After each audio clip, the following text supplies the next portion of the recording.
clase. Today we're going to learn about las emociones. But before I do, I'm very briefly and quickly going to show you what you can do if you're interested in getting private instruction, or if you need a little help with your classes. Sometimes students are taking a class in college or school or whatever, and they need help. So if you're interested, you can go to SpanishInAtlanta.com, click on private lessons. And here you'll be able to see what we have to offer. We have a 6-lesson package that we can do, and we can actually teach this online. So if you're not in the Marietta, Georgia area, you can still have us work with you if you need help. You can do one lesson or you can do a package, it's up to you. But I wanted to show you where you could look into it if you're interested. Bueno, listo. Entonces, las emociones. There is a formula you're going to be learning. Get a blank sheet of paper and pen. Also, feel free to take pictures with your smartphone if you see something that is something you want to remember, but you don't want to write it down. Bien? Las emociones. This study guide doesn't only have emociones, but also state of being and condition. All of that is included in this study guide. It's important that you do not translate the words. The pictures you see here are telling you what these words mean.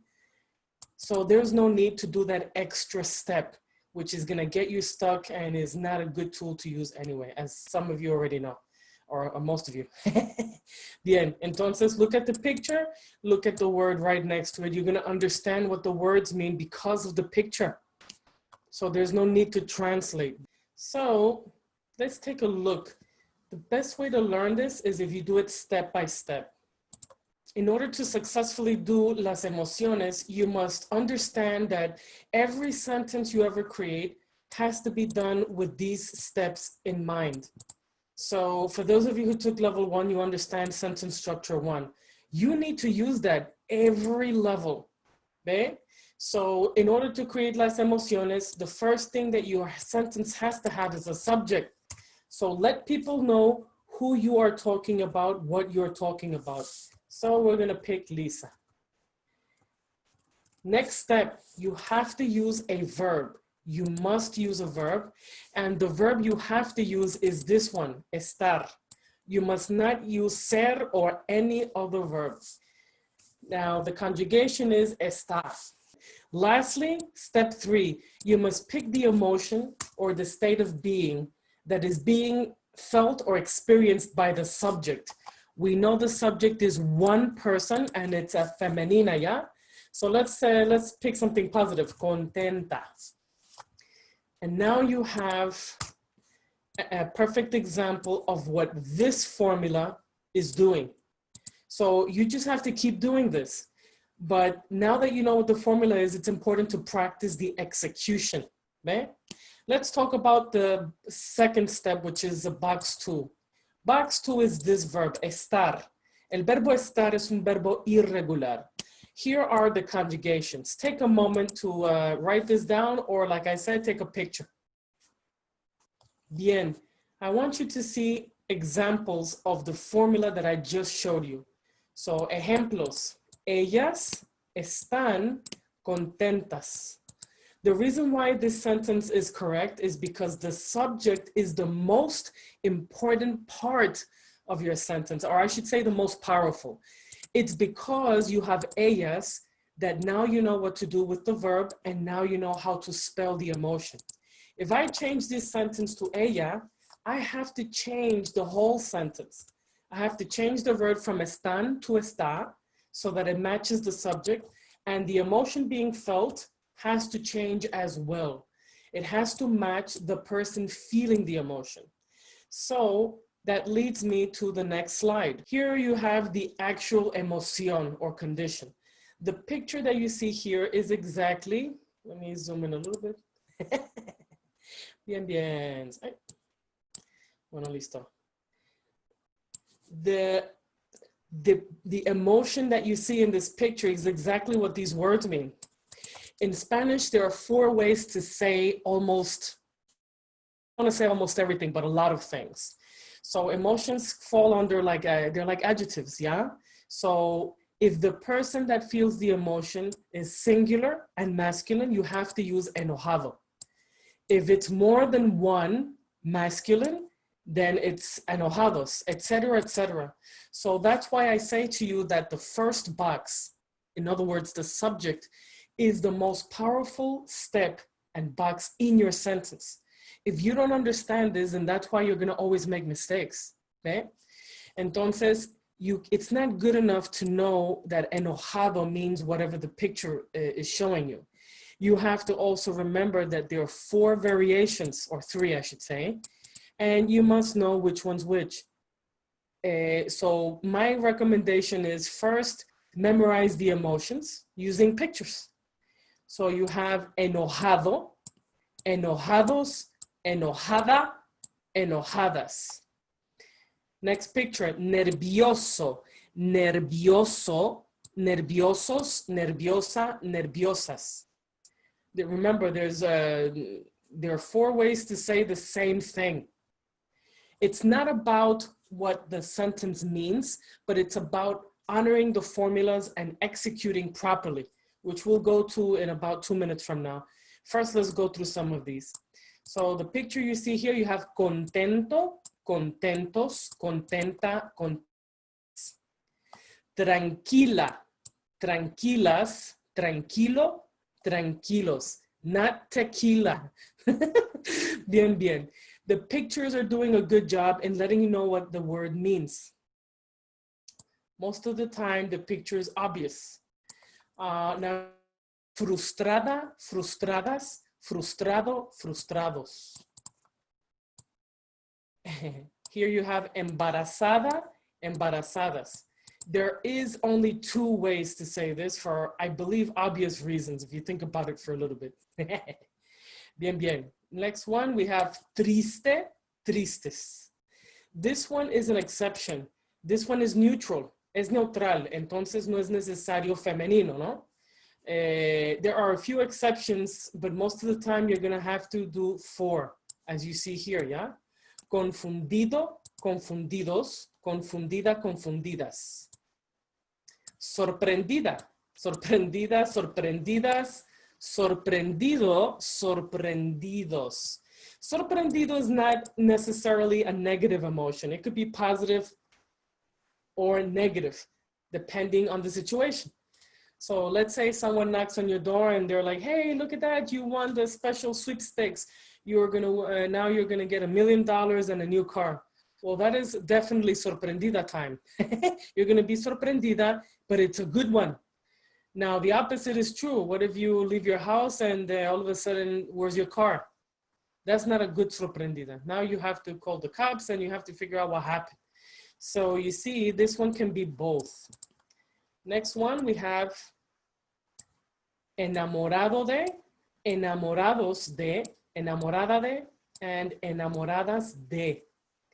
If you have a hard time with pronunciation, chop up the word into pieces.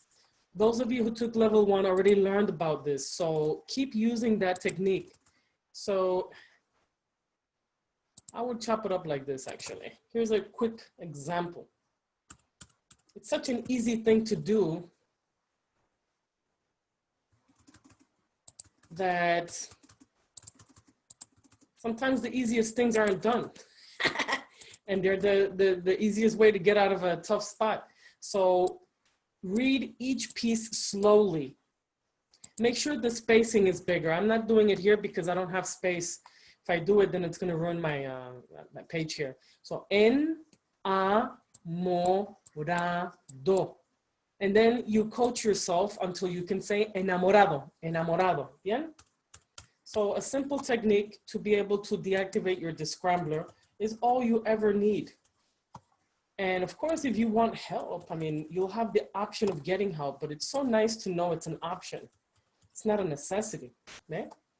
Next one, we have preocupado, preocupados, preocupada, preocupadas. Not to be mistaken with, oops. Okay, sorry. Ocupada, ocupadas, ocupado, ocupados. In the United States especially, a whole bunch of us are always ocupado, ocupado, ocupado. It's like 24 hours in the day is not enough. So for people like that, ocupado. Someone calls you, hey, yeah, you want to go to the party tomorrow night? No, no, no. Yo estoy ocupada, sorry. Hopefully in a month. Hopefully in a month I'll be disponible. It's also good to memorize these by their opposites. So ocupada versus disponible. This is something you can do if your study guides don't have it. Okay? It's nice because if you already know what this word means, by default, you're going to know what that one means. It's the opposite of it. Entonces, listo. When you get your study guides via email, you'll be able to see what I'm saying. Okay, here we have cansado, cansados, cansada, cansadas. Okay? Not to be mistaken with casado. I hate that mistake. It's unnecessary. It's because of sloppiness. Casado is someone that has an esposa, someone that has a ring on that finger. ¿Ve? Entonces, that's different from cansado, as you can see in the picture. Next one. Sadly, this happens to us once in a while. Aburrido, aburridos, aburrida, aburridas. And I'm not talking about burritos. Sometimes I had one student say that to me. I thought it was hilarious. It's aburrido. But if that helps you remember aburrido, do it. If I had to sit through 8 hours of CNN, you know, classic 1950s news, I would totally be aburrida. Entonces, now the opposite of aburrido is interesado. Yo estoy interesada, yo no estoy aburrida. Now we have enferma, enfermas, enfermo, enfermos. So this is just a quick run through so that you see what these emotions are and conditions.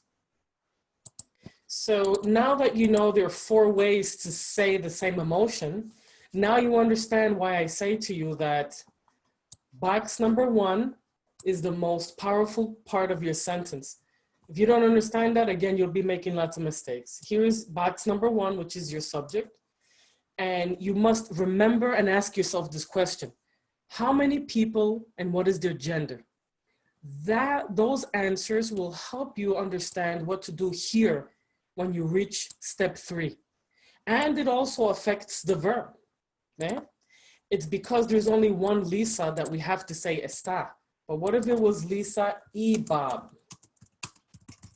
Then you'd have to say están. And you have to change the spelling of the emotion to contentos. Remember that words are alive. There are relationships, there are reactions, there are behaviors. That's what's so cool about this. When you change one thing, other things change. It's kind of like a ripple effect, like a domino effect going on. But when you start translating and interpreting what this means, you miss out on the most important lesson, which is just understand how the words change. That's the first thing you need to do. Forget about comprehension. Comprehension is going to happen naturally, and it's going to happen later. You must first start with formulas and recipes first. First, understand where do you put the words and what words are the most powerful ones, and what do those powerful words do to the rest of the words in a sentence. That's what you must study first. Then you do comprehension, which is, what do these words mean? ¿Ve? Entonces, never forget that. Bueno, listo. So, ellos están contentos. Let's take a look at it. Ellos, there's more than one and all masculine. That is why you have to use están, and that is why you have to use contentos. When you put an S at the end of a noun or even an adjective, that means that it is plural. You're making it plural. If I remove the S, the sentence is automatically wrong. You see how one little thing can equal a small mistake. Don't worry if you're talking to people and you make mistakes. People will know what you meant, which is why comprehension is easy. But execution is what you must focus on, so that you don't make these little mistakes and you can just enjoy your time with the people you're talking to. Next one, we have the same thing. Marlon y Leo están contentos. So it doesn't matter if you say ellos Whatever your subject is, if it's equivalent to a plural and masculine, the same rules apply. Here we have Lisa y Diana. There's more than one and all females, which is why you're gonna see as here at the end. So you see how if we remove the ending, you end up with content, content, content. These endings here are what tell us what the subject is. Is it plural? Is it singular, or is it femenina and masculina? You must make sure that you always think about that. So once you understand this formula, then the next step is for you to practice. It's easy to practice writing these out. If you want to do a few and check your own work to make sure if you got it right, look for these mistakes. Most of the time, something will happen to the verb or to the emotion. People get one thing wrong and they don't notice it at the time, which is why it's easy to make mistakes, which is why this foreign language, and pretty much any foreign language, takes time to learn.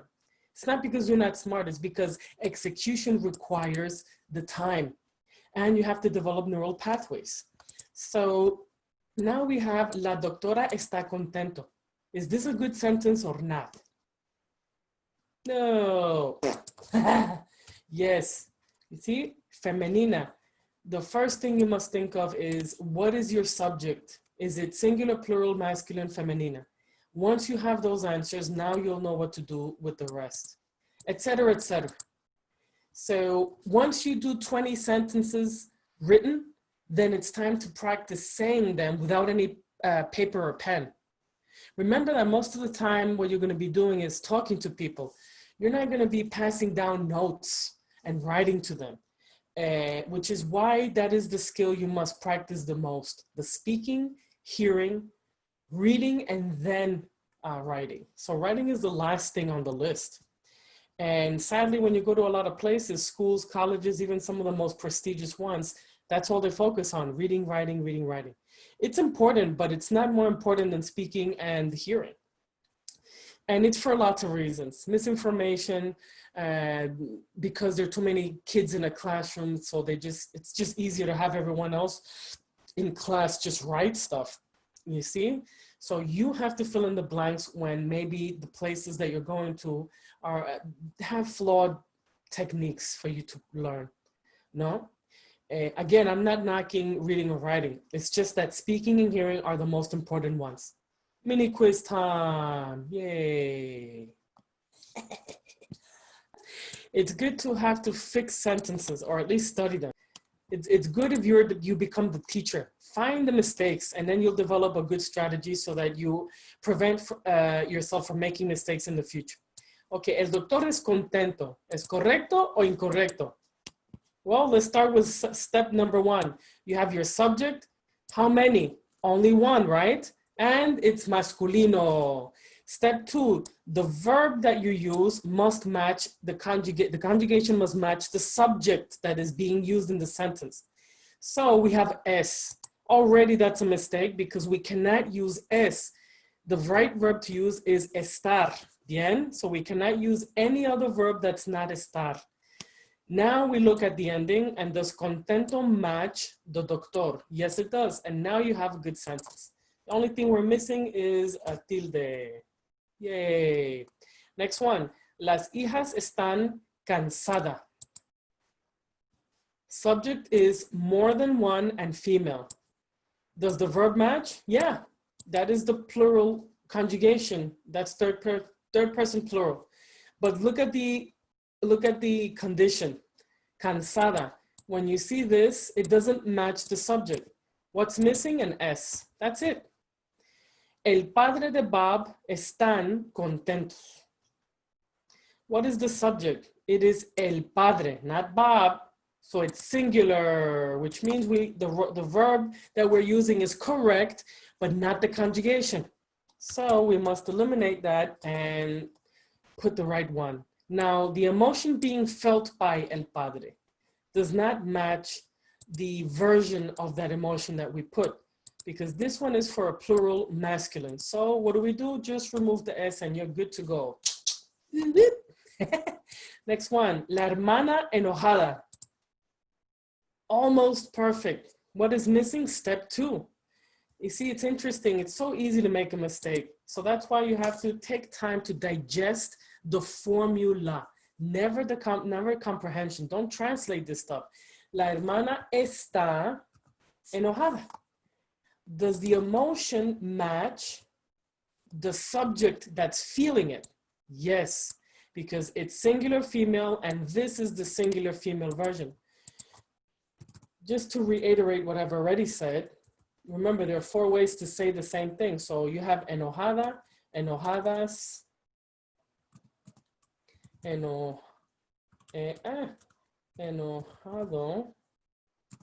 then enojados.